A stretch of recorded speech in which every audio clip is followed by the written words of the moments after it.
What's the best way to screen for colorectal cancer in adults ages 45 to 49? Can intravenous thrombolysis given more than 4.5 hours after stroke still improve functional outcomes? And how much do you know about the emerging discipline of Geroscience? Hello, and welcome to our listeners around the world. Today is Friday, August 8th, 2025. I'm Dr. Kirsten Bibbins-Domingo, the editor-in-chief of JAMA and the JAMA Network. For this episode, I'm joined by JAMA Deputy Editor Dr. Preeti Malani. Hello, Preeti. Let's get started. Hi, Kirsten. JAMA listeners are probably aware that over the past several years, the American Cancer Society and the U.S. Preventive Services Task Force lowered the recommended colorectal cancer screening age to start screening from 50 to 45. And last month, JAMA published a review article about the rising incidence of early-onset gastrointestinal cancers written by JAMA Associate Editor Dr. Kimi Ng and Dr. Jaya Krishnan. So it's an excellent time to look at new research on screening for colorectal cancer in this younger age group. This week, JAMA published 3 articles about colorectal cancer screening. Dr. Galuzian and colleagues report a randomized clinical trial that considers 4 different population health strategies to promote colorectal cancer screening in adults aged 45 to 49 years. This was a large trial with more than 20,000 participants conducted at a large health system and used the electronic health record patient portal. Participants were randomly assigned to receive one of 4 outreach strategies.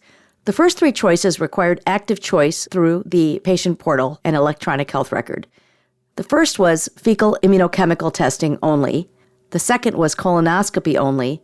The third was either FIT testing or colonoscopy, or the fourth option was usual care, which essentially was a message saying that a FIT kit would be mailed to them. The primary outcome was participation in colorectal cancer screening at 6 months. In terms of results, the 3 active choice interventions had lower participation than the usual care default, which is mailing of the FIT test. Specifically, participation rates were 16.4% for the FIT test choice, 14.5% for the colonoscopy choice, 17.4% for the FIT test or colonoscopy choice, whereas the usual care default mailed FIT outreach had a higher participation rate of 26.2%. JAMA also published 2 research letters about colorectal cancer screening.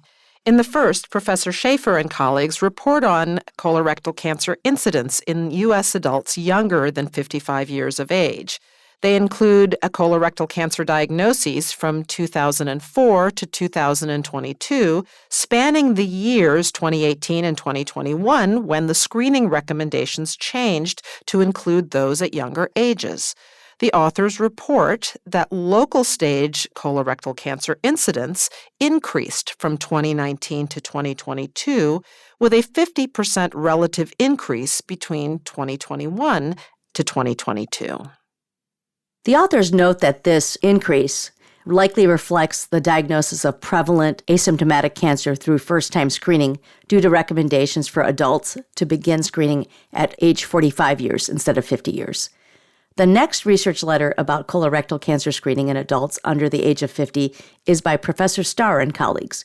Using the National Health Interview Survey, a nationally representative household survey of U.S. adults, the authors looked at colorectal cancer screening uptake in adults age 45 to 49 years old from 2019 to 2023 after the recommendation changes were issued.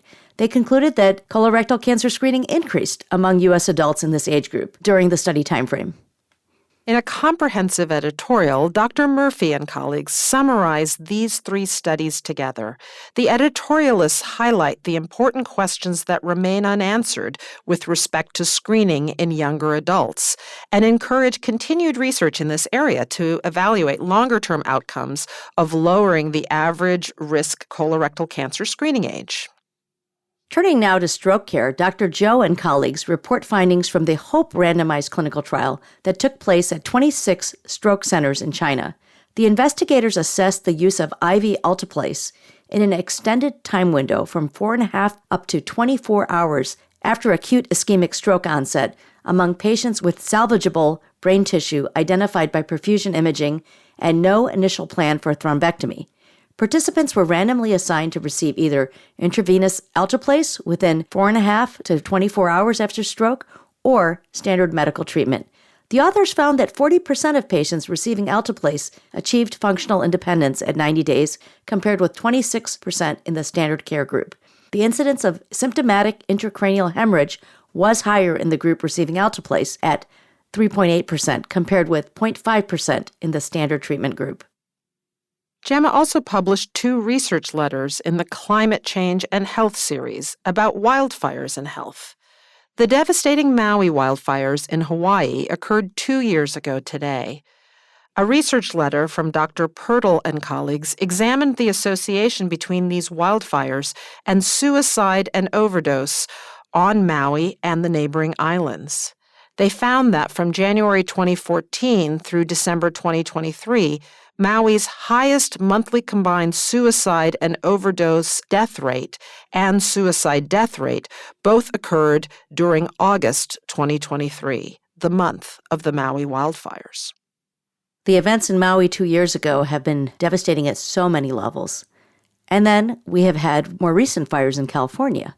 Dr. Peglino and colleagues used a cross-sectional analysis to estimate the excess deaths attributable to the Los Angeles wildfires. Using an interrupted time series design, they estimated that 440 deaths were attributable to the wildfires, higher than the number of direct fatalities due to the fires. Exposure to poor air quality and delays and interruptions in healthcare were noted as possible contributing factors to these excess deaths.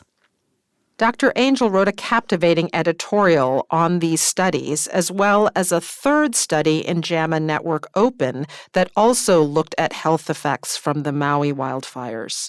Dr. Angel emphasizes how these studies reveal the sometimes underappreciated complexities of wildfire health consequences.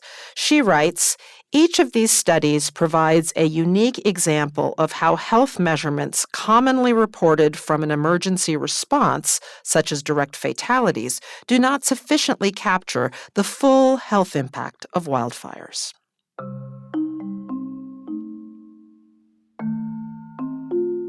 There are 2 viewpoints this week in JAMA that focus on gender-affirming care. Professor Ulrich discusses the Supreme Court's decision in United States v. Scrimeti, which upheld Tennessee's law banning gender-affirming care for minors. He explains how this ruling can negatively affect both the health of transgender individuals and clinician autonomy. The House of Representatives recently passed a federal bill that would eliminate all federal funding for gender-affirming care under Medicaid and CHIP. Doctors Mann and Barbie describe the serious ethical implications for healthcare practitioners and ways to protect equitable access to evidence-based gender-affirming care.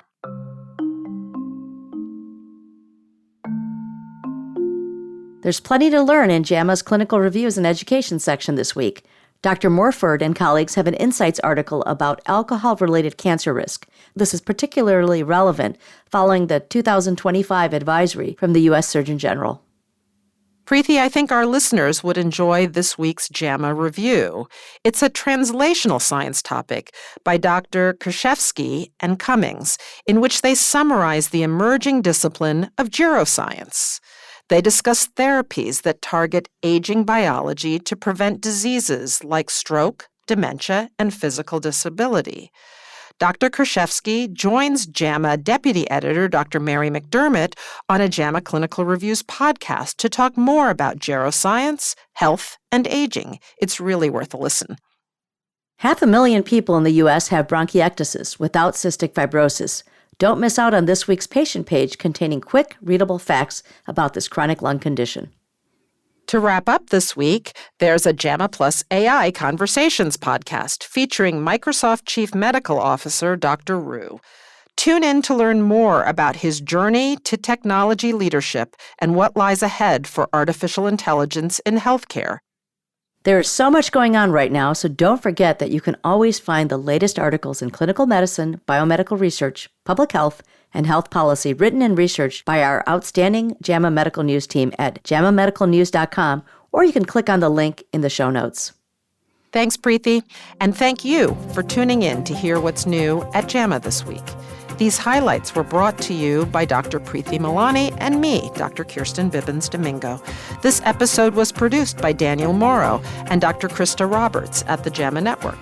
A link to this JAMA content can be found in the episode's show notes. To follow this and other JAMA Network podcasts, please visit us online at jamanetworkaudio.com. Thanks for listening. This content is protected by copyright by the American Medical Association with all rights reserved, including those for text and data mining, AI training, and similar technologies.